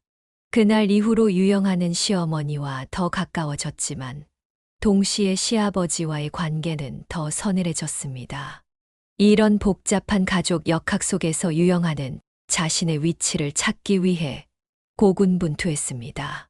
한쪽으로는 시어머니를 돕고 싶었지만 다른 한쪽으로는 자신의 결혼 생활마저 위태로워지는 것을 두려워했습니다. 상황이 점점 악화되던 찰나의 유영아에게 또 다른 큰 시련이 닥쳤습니다. 어느 날 그녀의 어머니로부터 울음 섞인 전화가 왔습니다. 처음에는 무슨 일인지 알아듣기 힘들 정도로 어머니의 목소리가 떨리고 있었습니다. 겨우 상황을 파악한 유영아는 즉시 친정으로 달려갔습니다. 이야기인즉 그녀의 어머니가 전세 사기의 피해자가 되었다는 것이었습니다. 그동안 모아온 전 재산을 투자해 새로운 전세집을 계약했는데 알고 보니 그 집은 이미 경매로 넘어간 상태였던 것입니다. 미용실에 단골로 오던 부동산 중개인이 소개해준 집이라 믿고 계약했는데 그는 이미 사라진 후였습니다. 복덕방 아저씨가 그렇게 믿음직스럽게 보였는데 집도 깨끗하고 좋았어. 주인이 특별히 싸게 내놓은 거라고 해서. 어머니의 말에 유영아는 가슴이 찢어지는 듯 했습니다. 어머니는 평생 모은 돈과 원래 살던 집의 보증금을 합쳐 이번 계약의 모든 것을 투자했습니다. 계약서에는 집주인으로 추정되는 이름이 있었고 중개인이 공증까지 받아주겠다고 해서 의심 없이 진행했던 것입니다. 문제는 계약 후 몇 달이 지나면서 발생했습니다. 갑자기 낯선 사람이 찾아와 자신이 진짜 집주인이라며 관리비를 요구했습니다. 당황한 어머니가 이전 계약 내용을 설명하자 그는 경매로 그 집을 합법적으로 취득했으며 중개인은 임대차 계약을 맺을 권한이 없었다고 말했습니다. 어머니는 즉시 경찰에 신고했지만 수사는 지지부진했습니다. 전세 사기 피해자가 급증하는 상황이라 사건 처리가 지연되고 있었고 더 큰 문제는 이미 어머니가 낸 보증금 일부가 다른 피해자들의 몫으로 경매 배당에 포함되어 있다는 사실이었습니다. 결국 재산의 절반 이상을 한순간에 잃게 된 것입니다. 이 충격적인 사건 이후 어머니는 극심한 스트레스를 겪기 시작했습니다. 두통이 심해지고 시야가 흐려진다고 호소하여 병원에 갔더니 급성 폐쇄각 녹내장 진단을 받았습니다. 의사는 스트레스가 주요 원인이며 즉각적인 치료가 필요하다고 말했습니다. 당장 수술할 정도는 아니지만 꾸준한 약물 치료가 필요합니다. 방치하면 실명까지 이어질 수 있어요. 이 소식을 들은 유영아는 눈물을 삼켰습니다. 어머니의 고통을 생각하니 가슴이 미어졌습니다. 그녀는 가능한 한 자주 친정에 들러 어머니를 돌보며 병원에 동행했습니다. 시어머니는 이 상황을 알게 된 후 예상치 못한 반응을 보였습니다. 유영아가 친정 어머니의 상태에 대해 걱정하며 이야기하자 시어머니는 오히려 비난조의 말을 던졌습니다. 세상에, 어떻게 그런 사기에 넘어갈 수 있니? 사람이 배우지 않으면 그런 일을 당하는 법이야. 유영아는 그 말에 충격을 받았습니다. 어머니가 사기를 당한 것은 배움이 부족해서가 아니라 신뢰를 악용한 범죄자 때문이었습니다. 게다가 녹내장은 스트레스로 인한 것인데 마치 어머니의 탓인 양 말하는 시어머니의 태도에 깊은 배신감을 느꼈습니다. 어머님, 우리 엄마가 전세 사기를 당하고 싶어서 당한 게 아니에요. 농내장도 그 스트레스 때문에 생긴 거고요. 시어머니는 유영아의 반박에 오히려 불쾌한 반응을 보였습니다. 내가 없는 말을 한 것도 아니고 사실을 이야기했을 뿐인데 어른에게 그런 식으로 말하면 안 돼. 조언도 못 알아듣니? 이미 마음의 상처를 입은 유영아에게 시어머니의 이런 태도는 더 큰 충격이었습니다. 그동안 그녀가 시어머니에게 보여준 배려와 존중은 어디로 간 것인지, 강에 빠진 사람을 구해놓고 보따리를 내놓으라는 식의 행동이 아닌가 생각됐습니다. 이 사건은 유영아에게 시댁과의 관계에 대한 깊은 회의감을 안겨주었습니다. 가장 어려운 시기에 위로는커녕 비난을 받는 상황에서 그녀는 점점 더 고립감을 느꼈습니다. 시간이 흐르면서 친정어머니의 녹내장 상태는 점점 악화되었습니다. 지속적인 약물 치료에도 불구하고 의사는 더 이상 미룰 수 없는 시점이 왔다고 판단했습니다. 실명의 위험을 막기 위해 수술이 필요하다는 진단이 내려진 것입니다. 유영아는 심한 불안감에 시달렸습니다. 어머니의 건강도 걱정됐지만 고액의 수술비를 마련하는 것도 큰 부담이었습니다. 그녀는 자신의 월급을 아끼고 아껴 모아왔지만 여전히 상당한 금액이 부족했습니다. 동생도 최대한 돈을 모았지만 역부족이었습니다. 고민 끝에 유영아는 다시 한번 민석에게 도움을 청하기로 결심했습니다.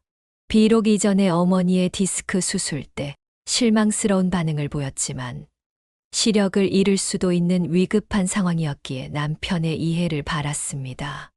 여보, 우리 엄마 녹내장이 많이 심해졌어. 이번에 수술을 안 하면 시력을 완전히 잃을 수도 있대. 민석은 텔레비전 채널을 돌리며 무심하게 대답했습니다.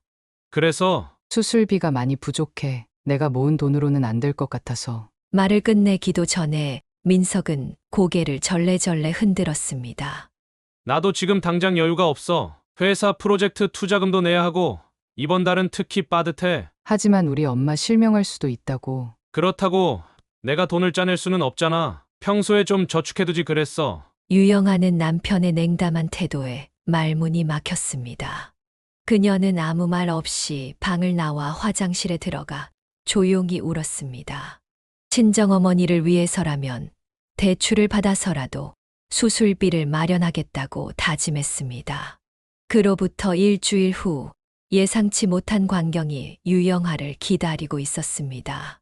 그녀가 퇴근하고 집에 돌아왔을 때 시어머니가 방문해 있었는데 아파트 앞에 반짝이는 새 차가 주차되어 있었습니다.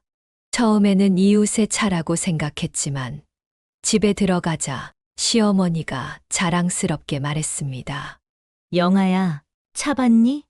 민석이가 사줬어. 그 말에 유영아는 얼어붙었습니다. 차 키를 들고 있는 시어머니를 바라보며 믿기지 않는 눈으로 남편을 쳐다보았습니다. 어떤 차인데요?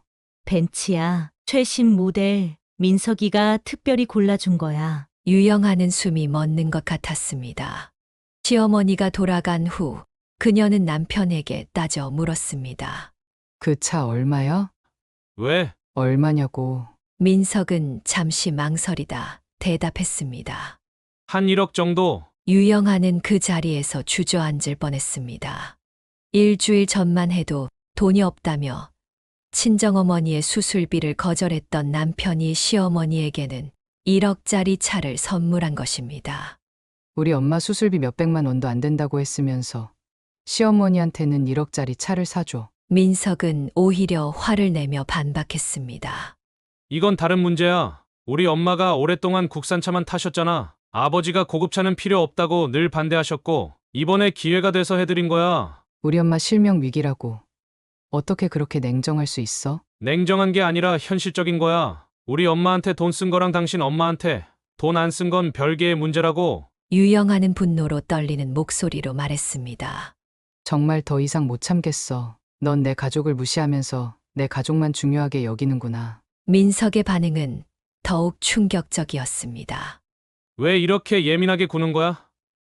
내가 내 돈으로 우리 엄마 선물한 건데 뭐가 문제야? 그 순간 유영아는 이 결혼 생활이 더 이상 지속될 수 없다는 것을 깨달았습니다. 남편과의 가치관 차이는 너무 컸고 그의 이기적인 행동은 도저히 용납할 수 없었습니다. 서로에 대한 존중과 배려가 없는 관계는 의미가 없었습니다. 그날 밤 유영아는 잠을 이루지 못했습니다. 머릿속에서는 끊임없이 대책을 고민했고 마침내 결심이 섰습니다. 이대로는 아무것도 바뀌지 않을 것이라는 확신이 들었습니다. 그녀는 민석과 시댁에 복수하기로 마음을 굳혔습니다. 벤츠 사건 이후 유영아는 깊은 절망에 빠졌습니다. 남편의 변화를 기대하는 것이 무의미하다는 것을 깨달은 그녀는 이제 더 이상 수동적으로 상황을 받아들이지 않기로 결심했습니다. 민석과 시댁에 분명한 교훈을 주고 싶었습니다. 하지만 어떻게 해야 할지 명확한 계획은 없었습니다. 예상치 못한 동맹자가 나타난 것은 바로 그때였습니다. 벤츠 구매 후 시어머니 이미경은 유영아에게 따로 만나자는 연락을 했습니다. 카페에서 만난 시어머니의 표정은 평소와 달리 비장했습니다. 영아야, 오늘은 중요한 이야기가 있어서 널 불렀어. 유영아는 시어머니가 또 다시 친정 상황을 비난할까봐 경계했지만 이미경의 다음 말에 놀라움을 감추지 못했습니다. 사실 민석이가 나한테 그 차를 사준 이유가 있어. 내가 신혼집 명의를 그 애한테 넘겨주기를 바랐거든. 유영아는 처음 듣는 말에 혼란스러웠습니다. 시어머니는 차분히 상황을 설명했습니다. 신혼집은 유영아가 알고 있던 것과 달리 시아버지 명의가 아닌 시어머니 명의로 되어 있었습니다. 몇 달 전 시아버지가 재산세 부담 때문에 부인 명의로 집을 넘겼던 것입니다. 내 시아버지가 다주택자로 세금 부담이 커져서 내 이름으로 바꿨어. 이걸 안민석이가 자기 명의로 달라고 조르더라고. 유영아는 점점 상황을 이해하기 시작했습니다. 시어머니의 표정에서 오랜 세월 쌓인 무거운 감정이 느껴졌습니다. 난 이제 더 이상 이렇게 살기 싫어. 40년 동안 태훈이한테 짓밟히며 살았어. 민석이도 똑같아. 아버지를 똑같이 닮아가는 걸 보니 가슴이 아파. 시어머니는 유영아의 손을 꼭 잡으며 말을 이었습니다. 내가 그 애를 어떻게 키웠는데 결국 돈만 보고 사람 무시하는 사람이 됐어. 너한테 미안해, 영아야. 눈물을 글썽이는 시어머니를 보며 유영아는 복잡한 감정이 일었습니다. 그동안 시어머니를 오해했던 부분도 있었습니다. 처음에 따뜻하게 대해주던 시어머니가 갑자기 변한 것은 오랜 학대에 길들여진 그녀가 권력의 균형이 바뀌자 무의식적으로 시아버지의 행동을 모방했기 때문이었습니다. 내가 계획이 있어. 둘 다에게 교훈을 줄 거야. 시어머니의 계획은 대담했습니다. 그녀는 신혼집 명의를 유영아에게 몰래 넘기고 시아버지와 민석이 모르는 사이에 재산을 조금씩 확보해 두었다고 했습니다. 태훈이는 재산 관리를 내가 못한다고 늘 무시했어. 하지만 난 몰래 준비해왔어. 이제 우리가 함께 행동할 때야. 유영아는 망설였습니다. 이것이 올바른 선택인지 확신할 수 없었습니다.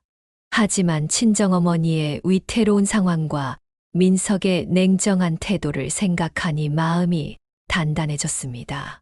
두 여성은 상세한 계획을 세웠습니다.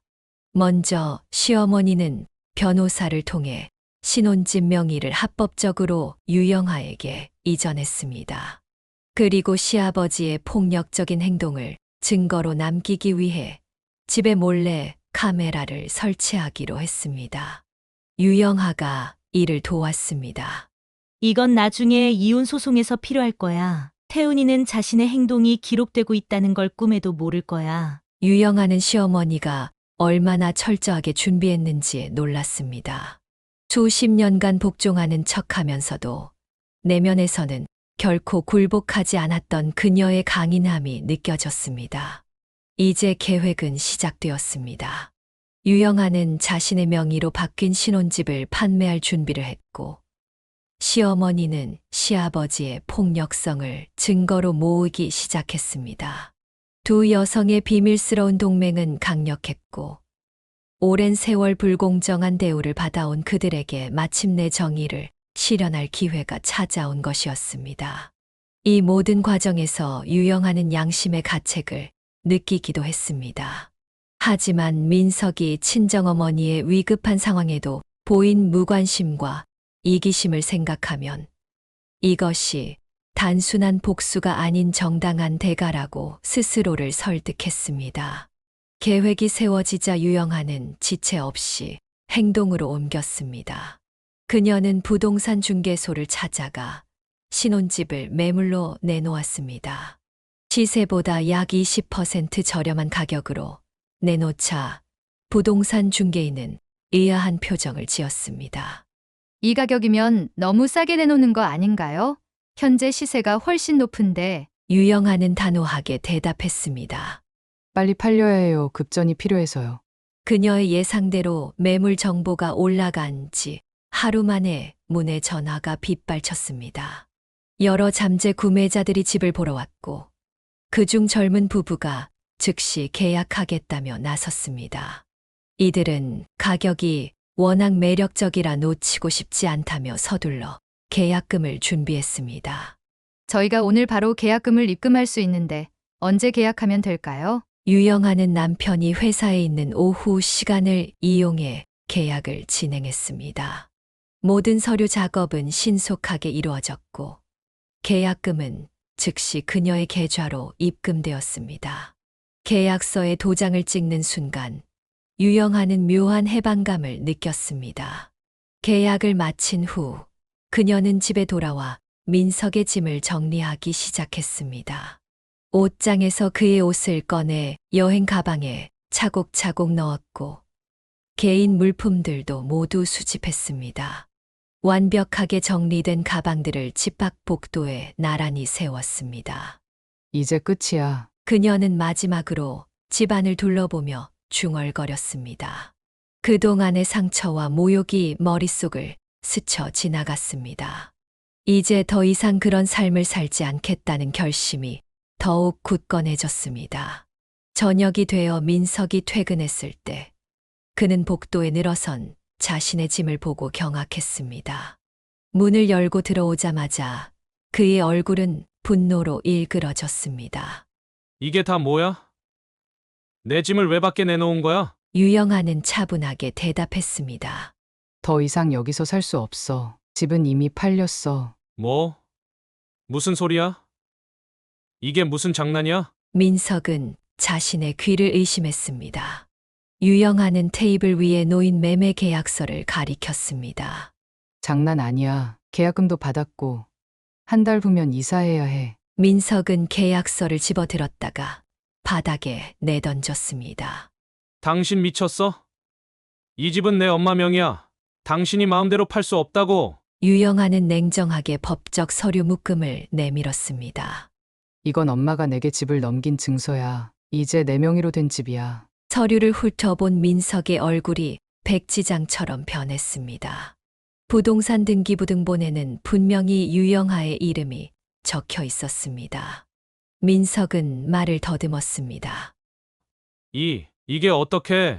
우리 엄마가 이럴 리가. 내가 엄마한테 벤츠를 사준 이유가 뭐였는지 말해볼래? 민석은 갑자기 입을 다물었습니다. 그가 어머니에게 벤츠를 사준 것은 신혼집 명의를 자신에게 넘겨받기 위한 일종의 거래였습니다. 하지만 시어머니는 아들 대신 며느리에게 명의를 넘긴 것이었습니다. 엄마가 날 속였어? 유영아는 고개를 저었습니다. 내가 친정 어머니 수술비는 거절하면서 시어머니한테는 1억짜리 차를 사준 게 누구를 속인 거지? 민석은 펄펄 뛰며 소리쳤습니다. 이거 말도 안 돼.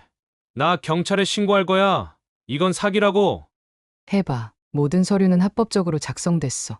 내 엄마가 자발적으로 나한테 명의를 이전했다고 증언할 거고. 민석의 얼굴에서 핏기가 완전히 사라졌습니다. 그는 급히 전화기를 꺼내 어머니에게 전화를 걸었지만 시어머니는 전화를 받지 않았습니다. 내가 가진 건 이제 아무것도 없어. 돈에만 관심 있고 인간성은 없는 사람이 얼마나 비참해질 수 있는지 느껴봐. 유영아의 차가운 말에 민석은 주저앉고 말았습니다. 그는 갑자기 모든 것을 잃은 사람처럼 보였습니다.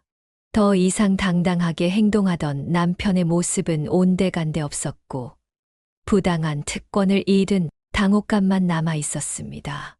유영아는 마지막으로 짐을 챙기며 이 집에서의 기억을 뒤로 했습니다. 이제 그녀는 새로운 시작을 위한 첫걸음을 내디딜 준비가 되어 있었습니다. 사태가 급박하게 전개된 후 유영아와 민석의 이혼 절차가 시작되었습니다. 민석은 처음에 협의 이혼을 제안했지만 갑자기 마음을 바꿔 변호사를 선임했습니다. 그는 신혼집이 원래 어머니 명의였다는 이유로 재산의 절반은 자신의 몫이라고 주장했습니다. 그 집은 결혼 전부터 우리 집안 재산이었어. 당연히 공동 재산으로 절반은 내 몫이야. 법정에서 민석의 변호사는 강경하게 주장했지만 유영아 측 변호사는 명확한 법적 근거를 들어 반박했습니다. 민법에 따르면 결혼 중에 증여받은 재산은 개인 고유 재산으로 간주됩니다. 피고인 유영아 씨는 시어머니로부터 적법한 절차를 통해 증여받았으므로 이는 분할 대상 재산이 아닙니다. 결국 법원은 유영아의 손을 들어주었습니다. 판사는 민석의 주장을 기각하며 이혼을 승인했고 유영아는 집의 소유권을 온전히 인정받았습니다. 패소 소식을 들은 민석은 너무 늦게 자신의 잘못을 깨달았습니다. 이제라도 우리 다시 시작할 수 없을까? 내가 잘못했어. 앞으로는 달라질게. 하지만 유영아에게 돌아갈 길은 이미 없었습니다. 너무 많은 상처와 배신이 그녀의 마음을 닫아버렸습니다. 한편 시어머니 이미경과 시아버지 정태훈 사이에서도 폭풍이 몰아쳤습니다.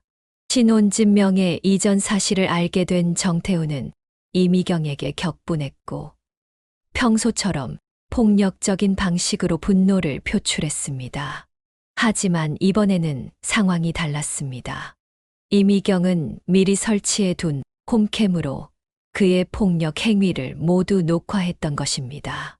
40년 동안 당신에게 당한 모든 학대를 이제 법원에서 밝힐 거예요. 이미경은 확보한 증거를 바탕으로 이혼 소송을 제기했고 녹화된 영상은 결정적인 증거가 되었습니다. 정태훈은 법정에서도 오만한 태도를 보였지만 명백한 증거 앞에서 그의 주장은 힘을 잃었습니다. 법원은 이미경의 손을 들어주었고 오랜 결혼 생활을 고려해 상당한 재산 분할을 인정했습니다. 유영아는 신혼집을 판 돈으로 가장 먼저 친정어머니의 녹내장 수술비를 마련했습니다. 수술은 성공적으로 진행되었고 어머니의 시력은 점차 회복되기 시작했습니다. 엄마, 이제 걱정 안 해도 돼요. 앞으로 더 자주 병원에 데려다 드릴게요. 어머니는 눈물을 글썽이며 딸의 손을 꼭 잡았습니다. 내가 고생이 많았구나. 이제 좀 너 자신을 위해 살렴. 유영아는 남은 돈으로 작은 아파트를 구입해 어머니와 동생과 함께 살게 되었습니다. 과거의 상처는 아프지만 세 사람은 서로를 의지하며 새로운 일상을 꾸려나갔습니다. 유영아는 이제 더 이상 남편의 그림자에 가려 살지 않아도 되었고 자신의 삶을 스스로 결정할 수 있게 되었습니다. 전 시어머니 이미경은 재산 분할로 받은 돈으로 고향인 전라도 시골의 작은 무화과 농장을 차렸습니다. 도시 생활에 지친 그녀는 자연 속에서 새로운 삶을 시작하며 평온을 찾아갔습니다. 무화과가 무르익으면 꼭 놀러와. 내가 직접 담근 무화과 청도 맛보게 해줄게. 유영아는 가끔 이미경의 농장을 방문했습니다. 두 여성은 함께한 험난한 여정을 통해 특별한 유대감을 형성했고 서로에게 위로와 지지가 되어 주었습니다. 민석과 정태훈은 경제적, 사회적 타격을 입었지만 그들의 인생에 필요했던 교훈을 배웠습니다. 특히 민석은 한동안 방황하다가 자신의 행동을 돌아보게 되었고 유영아에게 진심 어린 사과 편지를 보냈습니다. 이제야 내가 얼마나 이기적이고 무례했는지 깨달았어. 용서를 바라지는 않아. 다만 내가 행복했으면 해. 유영아는 그 편지를 읽고 오랫동안 생각에 잠겼습니다. 그녀는 더 이상 분노나 원한을 품지 않기로 했습니다. 과거는 과거로 남겨두고 이제 자신의 새로운 삶에 집중하고 싶었습니다. 시간이 흐르면서 유영아는 건강관리사 자격증을 취득해 노인 돌봄센터에서 일하게 되었습니다. 자신의 경험이 다른 사람들을 돕는 데 쓰일 수 있다는 것에 보람을 느꼈습니다. 동생은 대학을 졸업하고 취업에 성공했으며 어머니의 건강도 점차 호전되었습니다. 이제 그들의 식탁에는 웃음이 가득했습니다.